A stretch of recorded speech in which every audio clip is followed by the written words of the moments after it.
Jangan lupa subscribe YouTube channel Metro TV News dan jangan lupa nyalakan notifikasinya.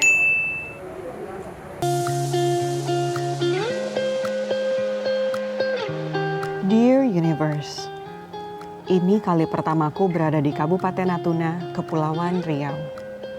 Dari sekian perjalananku menyusuri Indonesia, perjalananku kali ini sangat spesial dan berharga. Spesial karena aku akan ditemani oleh Ibu Susi Pujiastuti, wanita hebat yang menjadi sumber inspirasiku melalui prinsipnya tentang lingkungan hidup. Berharga karena aku akan melihat paras Pulau Natuna yang sesungguhnya dan juga mendengar satu persatu suara hati kecilnya yang telah lama terpendam. Jolin, di mana? Ayo cepetan. Iya, Bu.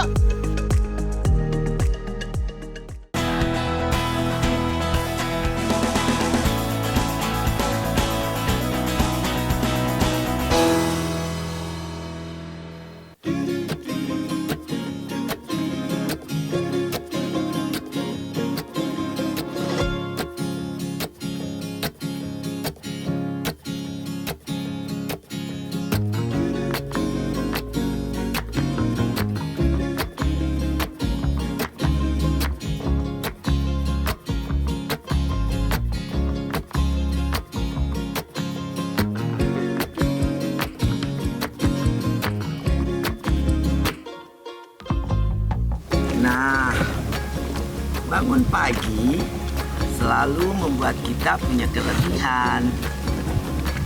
Keberuntungan, dapat senyapnya pagi, indahnya matahari. Di bawah kita, kalau ada semut yang bisa berenang pun bisa lihat kita. Luar biasa jernih. Indonesia memang sangat luar biasa.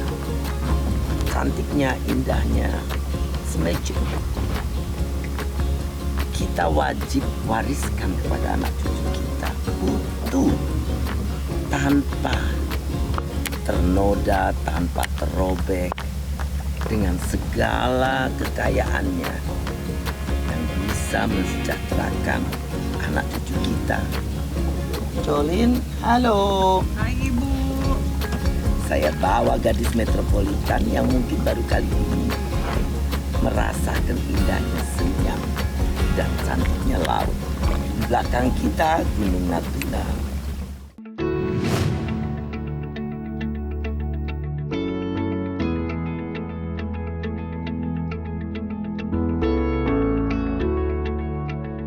Kawan Susi, tadi kita sudah paddling dari pantai kira-kira 1 mil.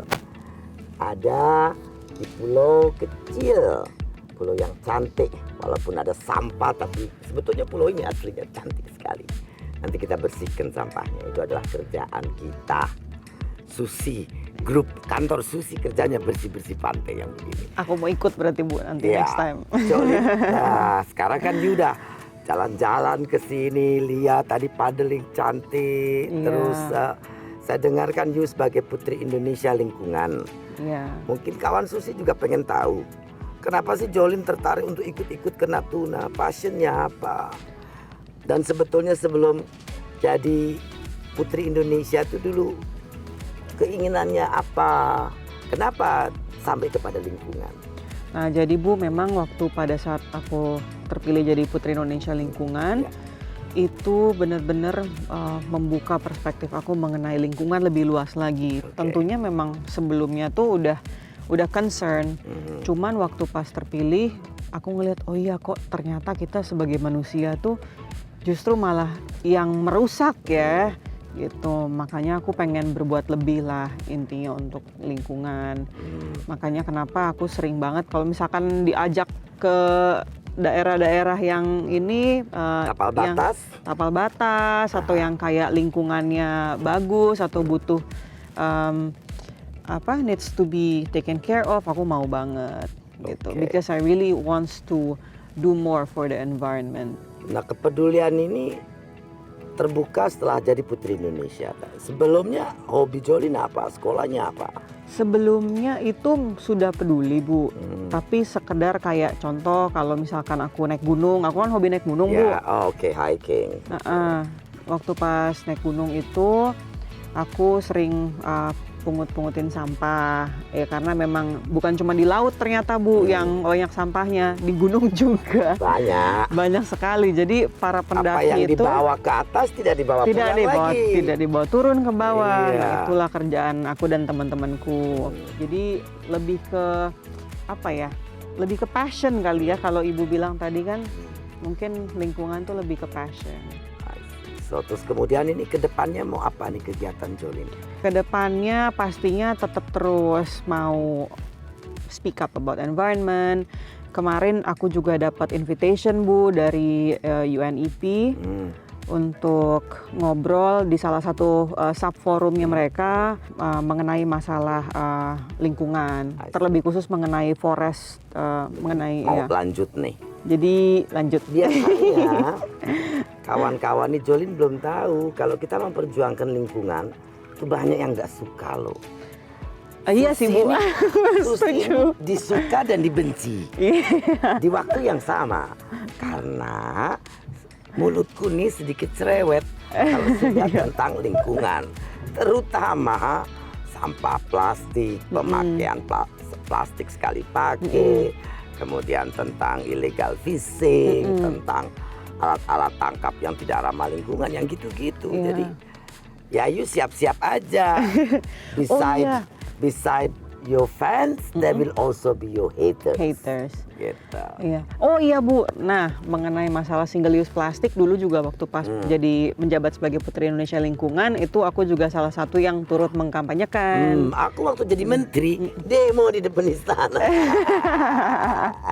tentang sampah plastik sekali pakai. Akhirnya alhamdulillah Pak Anies bikin peraturan daerah yang melarang penggunaan plastik sekali pakai. Nah mudah-mudahan gubernur seluruh Indonesia ikut kayak Pak Anies gitu loh. Jadi, tapi kalau nggak salah Banjarmasin atau Kalimantan Timur ya, Balikpapan kayaknya sudah juga bupatinya. Bali setahu aku Bu, Bali udah. Tapi masih belum ada enforcementnya, itu yang sayang gitu. Nah terus mudah-mudahan ya Bu ya. Ya habis dari Natuna ini apa yang akan you kampanyekan tentang Natuna, nelayan, lingkungannya? Kalau kita bicara mengenai Natuna, aku kan punya satu organisasi nih Bu, namanya Institute for Border Studies. Nah itu kita berfokus, kita berfokus kepada isu-isu perbatasan negara. Dan kalau nggak salah, we are the first one to brought up that issue. Wow, memang kalau mau kita tuh serius menjaga Indonesia ya pola pikir seperti Jolin ini sangat dibutuhkan.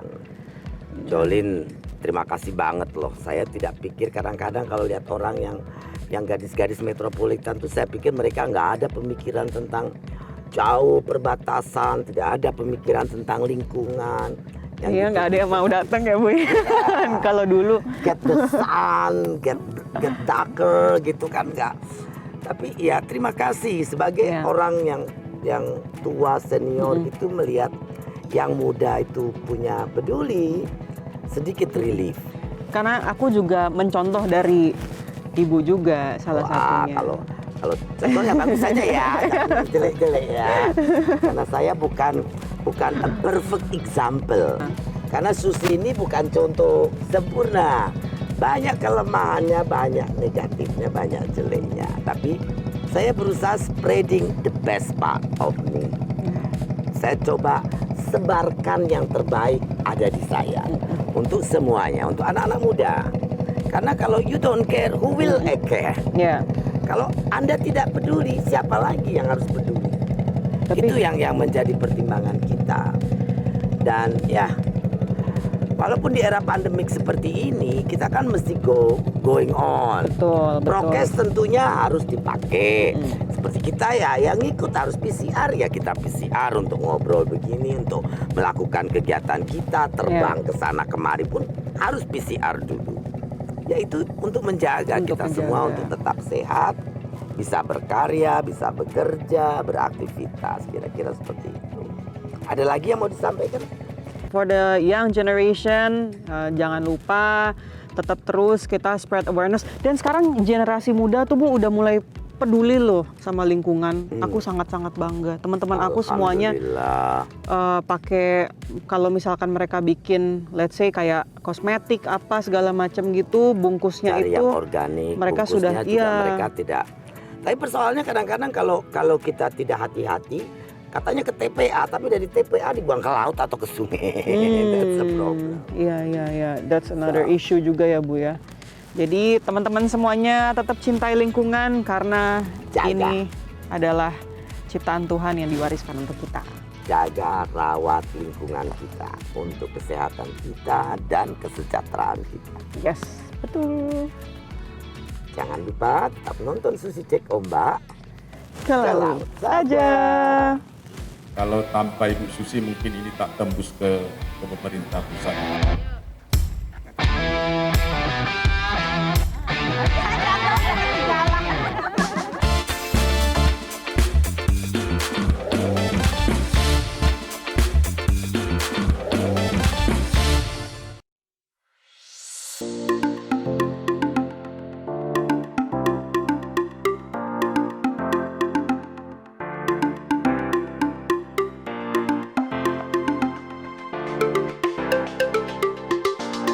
Nah kawan Susi, saya kembali di sebuah tempat di Pulau Natuna sebelah selatan.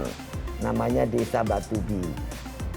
Tahun yang lalu Susi Cek Ombak datang kemari untuk ngobrol-ngobrol dengan para transmigran yang sudah lebih dari 20 tahun ada di Desa Batubi. Nah dulu salah satu keluhan yang mereka sampaikan adalah tanah-tanah yang sekarang mereka tinggali masih belum ada sertifikatnya. Dan waktu itu kita langsung sampaikan kepada Menteri PDT dengan Zoom. Dan kebetulan beberapa bulan lalu juga saya ngobrol dengan beliau lewat Zoom lagi. Dan beliau bicara insya Allah sudah selesai. Bahkan berencana untuk datang. Namun saya sudah datang duluan di sini. Nanti lain kali saya akan telepon beliau dan sampaikan untuk segera ke Natuna. Karena saya dengar sudah ada berita yang menggembirakan. Dalam tahun ini akan diserahkan sertifikat atas 230 bidang tanah. Saya atas nama masyarakat Batubi mengucapkan terima kasih kepada pemerintah pusat Bu ya. Tapi terkhusus melalui Ibu. Kalau tidak melalui Ibu ini tidak nyambung Bu ke kementerian Bu. Tapi alhamdulillah berkat kehadiran Ibu yang pertama ke sini, titik terangnya ada Bu. Jadi dari saya dulu Bu, semoga Ibu sehat selalu dan memperjuangkan apa yang diminta atau yang dijanjikan masyarakat, khususnya Kecamatan Bunguran Batubi Bu. Jadi perkembangan dalam setahun ini, tim terpadu dari lintas kementerian sudah bekerja Bu. Jadi tinggal menunggu SK pelepasan dari Kemenhub Ibu. Baru Kemenhubnya kehutanan Ibu. Habis itu nanti masuk BPN Ibu. Keluarlah sertifikat Ibu. Tapi kami tak putus-putus juga Bu berharap dari Ibu ya. Karena kami menunggu kemarin Bu hasil kontak Ibu dengan Menteri PDT kemarin. Kami sangat berharap kedatangan Pak Menteri ke sini. Tapi mungkin karena suasana COVID, ya. Tapi yang kedua kali kami sangat menunggu juga, Bu. Karena beliau berjanji akan segera datang untuk cek teknis dengan cek lokasi. Jadi kami juga tak putus-putus berharap dengan Ibu Susi. Kalau tanpa Ibu Susi mungkin ini tak tembus ke pemerintah pusat. Tembus Pak, Jadi, cuma kadang-kadang waktunya lama saja. Amin, amin. Bapak tawarin, Bapak dan Ibu semua, masyarakat Desa Batubi, tentu kedatangan kedua kali saya ke sini sangat senang bahwa ini sudah hampir selesai. Walaupun banyak juga yang belum selesai. Tadi pesan Bapak saya sampaikan, jadi Pak Menteri PDT, Bapak Abdul Halim, kedatangannya ditunggu di Natuna. Kalau enggak, nanti setiap hari Sabtu saya ingetin di Susi Cek Ombak. Jadi tim terpadu mohon dipercepat kerjanya supaya tahun depan bukan cuma 320 tahun ini sertifikat, tapi juga yang 800 tahun depan bisa selesai. Kira-kira seperti itu. Kalau enggak, saya ingetin setiap Sabtu malam. Terima kasih. Cukup, masih ada lagi mungkin dari bapak-bapak ada sedikit bicara. Jadi masyarakat cuma menginginkan saja, karena beliau Bapak Menteri Transmigrasi itu dari Kota Jombang, kami banyak dari Jombang, Bu, sampaikan salam kami. Kalau memang beliau tidak bisa berkenan hadir ke sini, tidak masalah, Bu, karena sibuk kan, Bu. Biarkan kami yang datang ke sana, Bu. Tidak masalah. Nanti saya sampaikan, saya tidak tahu banyak orang Jombang di sini. Pak Abdul Halim, warga transmigran ini di sini mayoritas orang Jombang. Jenengan orang Jombang. Jadi katanya mosok iya, nggak jenguk sedulur gitu loh dari Jombang. Ditunggu sama mereka loh, Pak Menteri. Sudah, nanti biar dikirim. Bu, saya Kepala Desa Gunung Putri, Bu. Nama saya Muslim. Saya lahir di Sedanau, Bu, Pulau Sedanau. Terus disampaikan juga, hari ini kami warga transmigrasi, Bu, memang membutuhkan tanah, membutuhkan sertifikat, Bu. Ya. Tapi setelah sertifikat kami terbit, kami juga butuh pemodalan ataupun pengolahan tanah kami, Bu. Beginilah, Bu, kehidupan kami selama 26 tahun. Itu pun kami sendiri merasa transmigrasi ini memang betul-betul tidak punya. Jadi kami masyarakat transmigrasi ini kepingin punya, Bu. Jadi semua usaha itu sudah kami lakukan. Nah, hari ini, Bu, kalau pemerintah membiarkan masyarakat itu bercocok tanam tapi tidak ada pembelinya, kan sayang, Bu. Jadi kami berharap seluruh masyarakat Batu ini berharap supaya Ibu Susi siap menjadi ibu angkat kami. Ya, terima kasih. Ya, selamat siang semuanya. Perkenalkan, nama saya Jolin Mary Colok Rodin Sulu. Saya adalah Putri Indonesia Lingkungan 2019. Kalau dari saya lebih kepada mau mengucapkan terima kasih karena beberapa hari ini saya sudah di sini.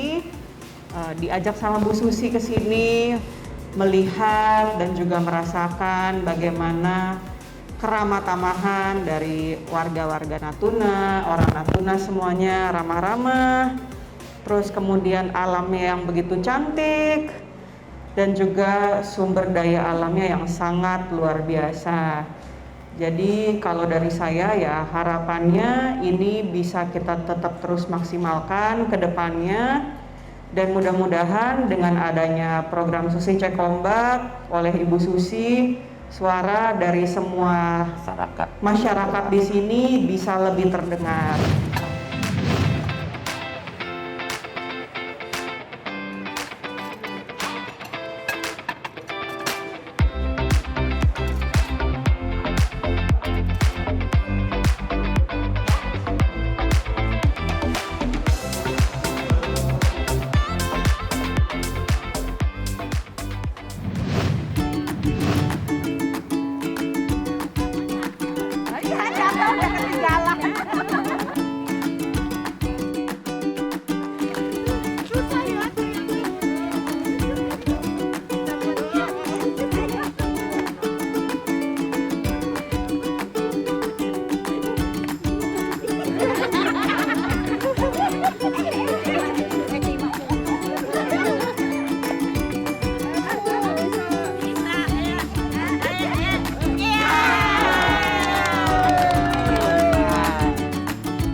Ingat ini dulu permainan engklek ini permainan saya kecil juga. Tapi sekarang berapa balik saja napasnya ngos-ngosan. Ya sulit. Dulu kayaknya waktu saya kecil nggak sesusah ini deh. Ya, kita gede makin susah. Katanya olahraga. Baru tahu tuh main engklek. coba dites. Napasnya setengah. Terima kasih. My God. Napasnya terputus-putus. Alat tangkapnya alat tangkap besar. Merusak lingkungan lagi seperti trol dan cantrang. Walaupun alatnya udah dirubah namanya Bu ya. Namanya dirubah. Namanya dirubah. Alatnya nggak dirubah, masih sama. Alatnya pasti sama Bu. Oh.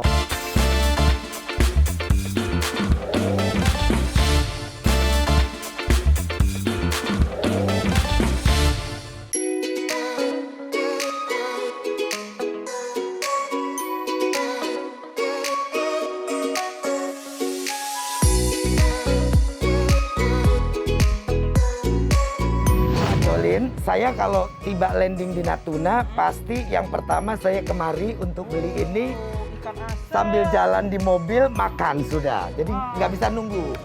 Nah Pak Ruslan ini yang punya toko asep ini. Ikannya enak sekali. Nanti kalau kau udah makan ikan tongkol ini, yang diasep, kamu tahu kenapa orang Natuna lebih seneng tongkol daripada kakap merah atau terisi Bali. Padahal terisi Bali sama kakap merah diekspor kemana-mana. Tapi orang sini lebih seneng ikan tongkol.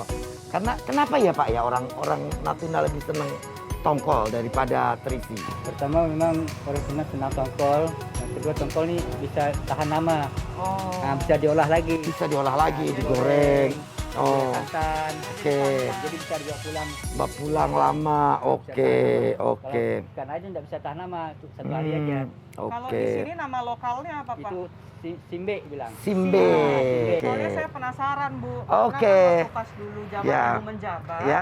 itu kan Ibu sempat melarang yang namanya cantrang. Oh nanti kita ke sana ngobrol keluhan nelayan tentang cantrang. Boleh Bu. Pak Ruslan, tolong bisa saya bungkuskan ini 2, 3, 1 lagi 4 ya ini mungkin 4 biji untuk makan siang. Sekarang ya? Iya sekarang.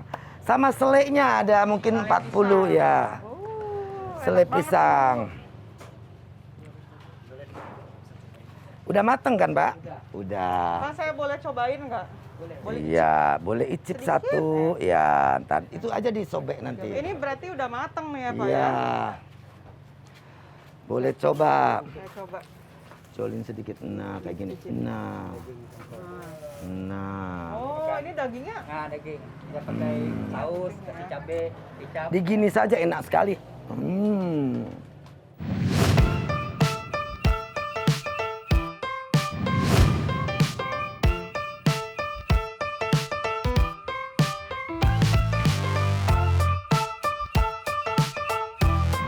Nah, tadi kita kan dari tempat ikan asap. Iya. Mereka mengasap produk dari tangkapan nelayan-nelayan ini. Oh. Makanya aku ajak yuk ke sini. Nanti ketemu tanya-tanya sama nelayan. Nah boleh tuh Bu. Kalau ibu udah bosan kadang-kadang dengerin keluhan mereka. Nanti Yul yang nanya sama mereka kan. Kita tanya gimana suka dukanya. Lalu apa hasil tangkapan mereka. Situasi terkini apa. Kemarin kan Yul tanya sama ibu tentang ribut-ribut di Jakarta tuh di TV semua tentang kapal-kapal asing. Kita tanya saja sama mereka langsung ya. Oke. Halo Pak. Apa kabar? Selamat siang Bapak-bapak. Boleh duduk saya di sini? Nah, kalau saya mau paddling ke Senoa, biasanya kita pakai keluarnya dari sini karena banyak tempat di Natuna ini kalau surut tidak ada air. Jadi memang sebegitu dangkalnya ya? Ya, memang Laut Natuna yang terdalam paling 100 meteran lebih sedikit. Oh penasaran Bu, berarti atas dasar apa dong dibilang bahwa Laut Natuna tuh dalam? Ya orang yang pikir mereka boleh bawa apa-apa ke sini, tapi kita ngobrol aja sama nelayan. Kemarin kan sempat heboh-heboh tuh Pak di Jakarta. Iya. Aku kenalin dulu Jolin ini Putri Indonesia Lingkungan Pak. Jadi dia concern tentang situasi lingkungan bukan cuma darat tapi lingkungan hidup laut juga. Iya. Nah ini tadi cerita gimana heboh Jakarta, Iya, nonton jadi juga. Kan nonton Bu, kan itu rame banget ya. Ya. Katanya ada kapal asing masuk, itu gimana sih Pak kalau dari ya Bapak lah selaku yang memang tiap harinya di sini melihatnya seperti apa? Ya Ini kebetulan kami ngumpul nih Bu ya, masih bahas itu sih. Bapak yakinnya taunya itu di dalam laut kita dari mana? Dari titik GPS koordinat itu atau? Kan kita ke laut bawa ini Bu, bawa peta. Oh, bawa ada peta. GPS. Ada GPS. Kalau GPS kita sekarang kan udah canggih Bu. Canggih. Nah gitu kan. Tapi kan sebetulnya nih Pak, Natuna ini luas sekali. Kenapa Bapak khawatir atau resah dan juga apa juga berpengaruh dengan tangkapan Bapak sekarang ini? Kalau dulu nelayan kita ini kan, ini bapak-bapak ini nelayan semua nih. Ini balik hari aja berangkat pagi, nanti balik sore atau balik malam, itu mereka udah bisa menghasilkan bawa tongkol 1 piber gitu kan. Nah sekarang kalau mereka pergi ke laut, udah jauh malah kita pergi ke laut kan, sampai 30 mil, 40 mil gitu kan. Kadang bawa 10 ekor gitu kan. Penurunannya berapa persen? Itu turunnya sejak kapan? Mungkin bapak-bapak ini bisa jelaskan mungkin ya. Penurunannya Bu, semenjak Ibu berhenti jadi menteri. Ya, itu aja. mana ada kaitannya Pak? Nah Pak, saya mau tanya nih mengenai masalah cantrang. Dulu kan waktu pas zamannya Ibu tuh cantrang itu dilarang. Sekarang juga dilarang sebetulnya. Oke, sekarang Jadi saya agak heran kalau masih ada kapal ke sini. Ya, nelayan Natuna ini Bu, mungkin ini kami sampaikan juga sama Ibu, minta tolong sampaikan. Karena kami udah berjuang Bu, udah sampai kemana-mana kami berjuang, tapi suara kami tidak pernah didengar nih. Bahwa di Laut Natuna itu cantrang maupun troll itu sangat tidak cocok Bu dengan karakteristik para nelayan Natuna. Walaupun alatnya udah dirubah namanya Bu ya. Namanya dirubah? Namanya dirubah. Alatnya nggak dirubah, masih sama? Alatnya pasti sama Bu. Jadi itu persoalan, mereka menganggap cuma namanya saja yang robah, tapi alatnya masih sama. Karena bodoh-bodoh begini kami juga mengetahui Bu, kalau merubah suatu alat itu, alat tangkap itu perlu penelitian panjang. Dinamakan apa kata mereka Pak alatnya mereka? Itu ada namanya jaring ikan tarik berkantong. Oh, jaring ikan. Itu tarik berkantong. Ikan berkantong. Itu cantrang kalau menurut kami. Jaring berkantong ditarik gitu loh. Nah, kemudian ada lagi satu jaring ikan hela berkantong. Jaring Nah itu ikan kalau hela. menurut kami itu troll. Troll, jadi dua itu cantrang dan troll berganti nama gitu. Tapi alatnya masih sama. Ini yang dikeluhkan oleh para nelayan. Kenapa troll berbahaya untuk Natuna Pak? Ya jelas Bu, karena Dangkal. perairan kita perairan karang, perairan dangkal. Alat tangkap yang digunakan pancing ulut, pancing dasar semua. Orang sini hanya pakai pancing, pakai senar aja. Tadi kita habis nangkep ikan itu pakai senar. cantrang itu kan dia ngambilnya nggak ibaratnya kayak nggak pandang bulu gitu. Oh, tarik semua. Iya. Apa ya ketemu? Kadang bubu nelayan ditarik juga. Alat itu memang sangat intensif, sangat kuat luar biasa dan menyapu. Dengan tambang yang 6 km itu memang nyapu. Pak, saya juga dengar katanya Natuna tuh kaya dengan guritanya. Gurita ya. Ya pernah dulu kalau nggak salah 2018 ekspor. Gurita itu kan di kita ini musiman Bu ya. Jadi kalau nelayan ini pas lagi musim gurita, itu semuanya nangkap gurita. Jadi mereka stop dulu nangkap ikan gitu kan, semua main gurita. Kadang satu hari itu masing-masing dapat 50 kilo, 100 kilo gitu kan. Kali aja 60.000 waktu itu kan. Nah, jadi mereka pergi sendiri kadang dapat 5 juta, 3 juta satu hari. Waktu itu sepanjang tahun ada pendapatan. Ada musim ikan gitu. dapat ikan, musim tidak ada ikan ada gurita. Kenapa Pak kok bisa nggak dapat lagi Guritanya? Ya faktor terbesarnya karena tadi kalau menurut kami ya Pak ya, itu semakin banyaknya kapal-kapal ikan asing di laut sana. Ya, di Kan tengah. mereka guritanya dari tengah, dari laut. pinggir membesarkan dirinya di pinggir. Gurita itu sistemnya dia berjalan rombongan tuh, kayak tentara.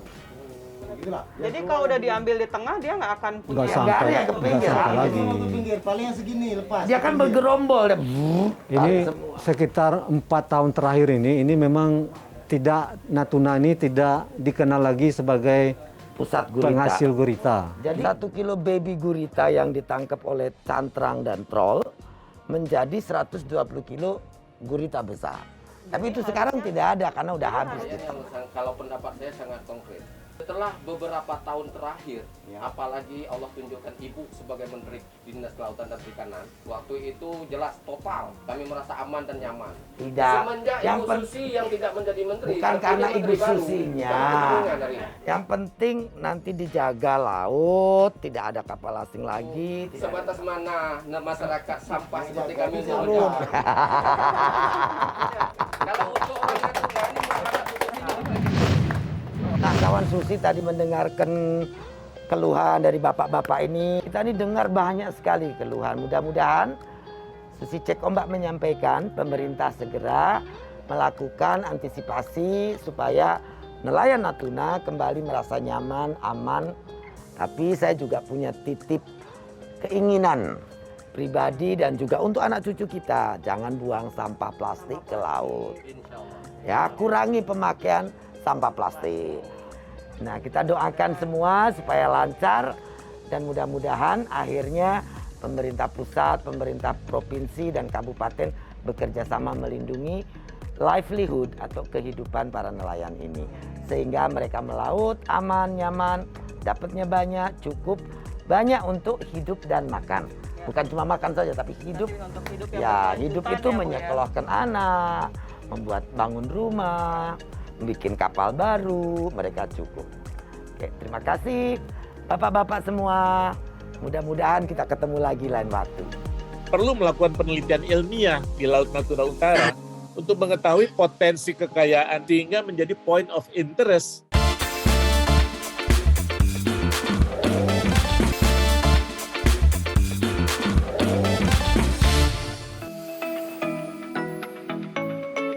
Kawan Susi, kita kembali ke Susi Cek Ombak ke laut saja. Nah, kawan Susi, kali ini saya akan wawancara Dr. Ahmad Santosa. Beliau ahli hukum ekologi dan juga sangat paham tentang hukum kelautan. Kita berbincang dengan beliau untuk menanyakan dan mendiskusikan sebetulnya apa, bagaimana seharusnya kita bersikap dan bertindak dalam mengantisipasi persoalan-persoalan yang ada di Natuna. Nah, kita berbincang dengan Bapak Ahmad Santosa.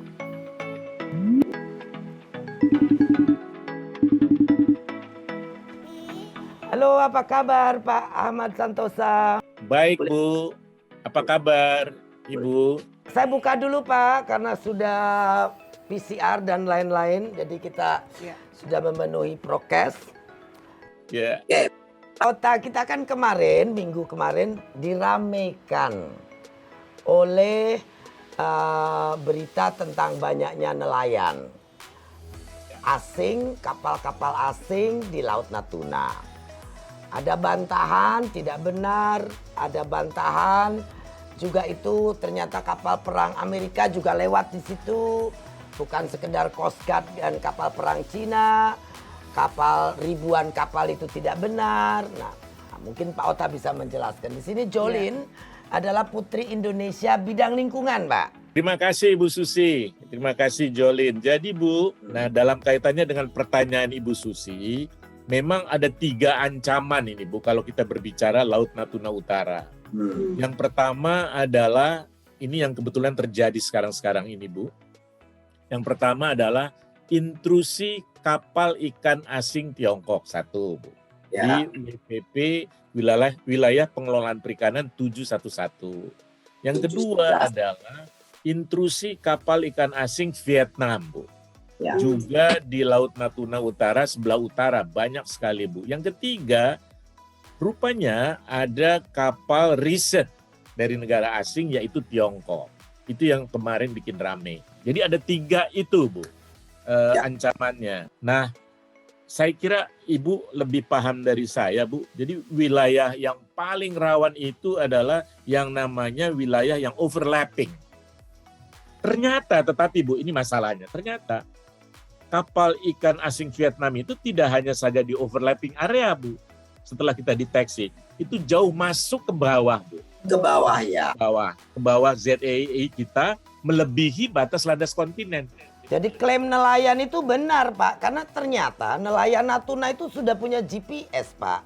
Persoalannya adalah Pak, ternyata kemarin dari pembicaraan mereka juga kehilangan ikan-ikan pinggir Pak. Yang sebetulnya kalau secara geografi itu kan jauh Pak. Karena apa? Karena kalau oktopus itu Pak Gurita, tahun 2018 itu mereka di sini bisa dapat 2 sampai 4 ton sehari Pak. Dengan harga 50 ribuan. Berarti kan perputarannya sekitar 1 miliar sampai 2 miliar Pak sehari. Sekarang ini hilang karena tidak ada baby octopus yang ke pinggir untuk membesarkan dirinya di pinggir. Nah sebetulnya itu penghidupan nelayan Natuna pada saat musim angin utara Pak. Menurut saya patrolinya memang harus lebih intensif Bu. Bukan berarti tidak ada Bu. Kalau saya lihat Bu, ini bulan Agustus ada 3 kapal pemerintah ini menangkap kapal-kapal Vietnam. Yang pertama TNI Angkatan Laut, itu 11 Agustus Bu. Lalu Orca 03 KKP 17 Agustus menangkap 2. 27 Agustus KP Bisma dari Polri menangkap 4 KIA Vietnam. Tetapi ini kalah banyak dengan kapal-kapal yang masuk ke wilayah 711 Bu. Bu, saya kira harus dikawal Bu mereka kalau menangkap ikan. Ya, saya setuju itu. Kalau kapal ikan Cina atau kapal ikan Vietnam dikawal oleh pemerintah kita menangkap di wilayah negara lain, ini menangkap di negara sendiri Bu. Betul. Masa nangkap di negara sendiri, di wilayah sendiri, terintimidasi itu ya Itu pun Pak, harus ya? dikawal Bu. Nah Oke. Pak, saya juga tadi pengen bertanya nih, karena saya benar-benar curious mengenai masalah kapal riset Kapal itu sebenarnya riset. dari tadi Pak. Jadi begini, ada yang disebut dengan wilayah teritorial. Wilayah teritorial itu kalau menurut UNCLOS itu berlaku innocent passage. Jadi bisa melewati kapal-kapal asing asalkan tidak berhenti dan tidak mengganggu kedaulatan coastal state atau negara pantai. Itu satu. Itu kalau laut teritorial. Kalau laut EEZ itu ada yang disebut dengan freedom of navigation. Freedom of navigation itu dia boleh berhenti, Berlayar. tapi tidak boleh mengganggu hak berdaulat dari pemilik EEZ itu. Jadi boleh berhenti. Kalau dia melakukan penangkapan ikan misalnya, itu tidak boleh. Kalau dia melakukan riset, itu tidak boleh. Pak Ota mungkin to the end, Bapak bikin wrap short summary apa yang terbaik nih Pak. Kalau menurut saya Bu, patroli itu harus dilakukan lebih sinergis. Itu yang belum terlihat. Mau tidak mau Bu, Patroli lebih kawasan sinergis ya. harus lebih sinergis Bu. Jadi bukan hanya terkoordinasi tapi harus sinergis Bu. Yang kedua, Kemlu itu saya pikir harus mengirimkan nota diplomatik kepada pemerintah Tiongkok terkait aktivitas kapal riset Tiongkok itu Bu. Ada 2 Bu, kenapa perlu mengirimkan nota diplomatik? Yang pertama harus meminta klarifikasi aktivitas yang telah dilakukan oleh mereka. Yang kedua meminta hasil dari penelitian ilmiah yang dilakukan oleh mereka. Jadi yang ketiga, TNI Angkatan Laut sesuai dengan kewenangannya melakukan penelitian terhadap jejak aktivitas atau footprint dari kapal riset tersebut di Laut Natuna Utara. Saya kira ini kewenangan dari TNI Angkatan Laut. Yang keempat, nah ini Bu, penting Bu. Sekarang ini kan kita punya Badan Riset dan Inovasi Nasional Bu, BRIN. BRIN ini saya pikir perlu melakukan penelitian ilmiah di Laut Natuna Utara untuk mengetahui potensi kekayaan sumber daya hayati dan non hayati apa yang terkandung di dalamnya sehingga menjadi point of interest pemerintah Tiongkok. Nah, kalau kita sendiri tidak tahu harta kita di situ, bagaimana Bu? Nah, terima kasih banyak Pak Ota advice-nya dan highlight-nya. Terima kasih Pak. Kawan Susi, kita tadi sudah mendengar beberapa highlight dari Bapak Ahmad Santosa, di mana organisasi beliau IOG terus melakukan advokasi-advokasi dan pencerahan-pencerahan tentang isu-isu kemaritiman.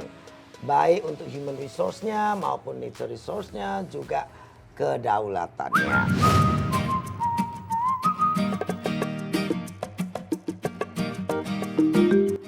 Nah, kita udah dari paddling, sudah coba ke Batubi, main sama masyarakat transmigrasi yang sangat gembira karena sertifikat tanahnya yang 25 tahun ditunggu, bulan depan akhirnya akan keluar.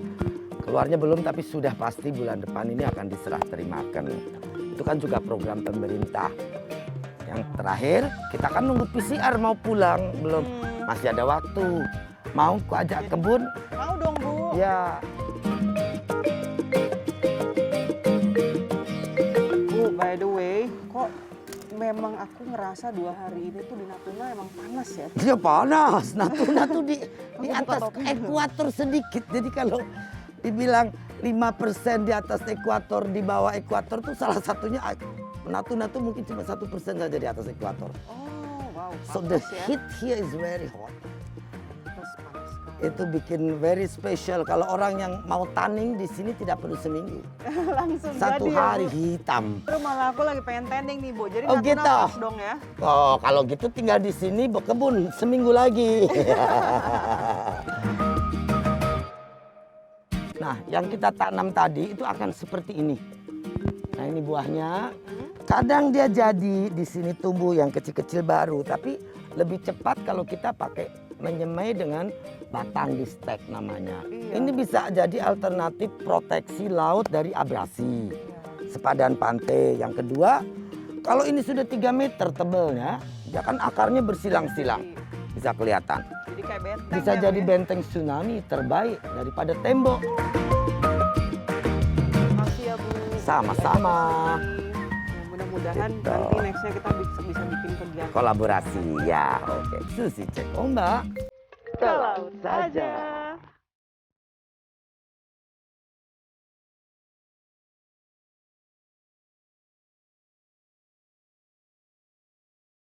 Natuna indah dan cantik.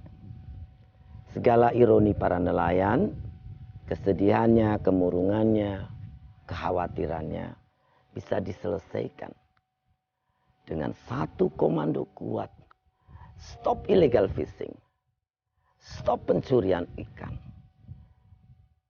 Nelayan Natuna harus berdaulat dan memiliki dan mengambil haknya. Dilindungi oleh negara. Dilindungi oleh aparat. Dengan satu ucapan komando, stop illegal fishing. Tenggelamkan kapal pencuri ikan. Semua bisa, tidak harus Susi. Susi cuma seorang perempuan. Tapi soliditas komando dari atas ke bawah sangat penting. Lakukan. Untuk orang-orang di Natuna dan anak cucunya. Dan miliaran rupiah devisa yang kita bisa dapat per harinya. Terima kasih.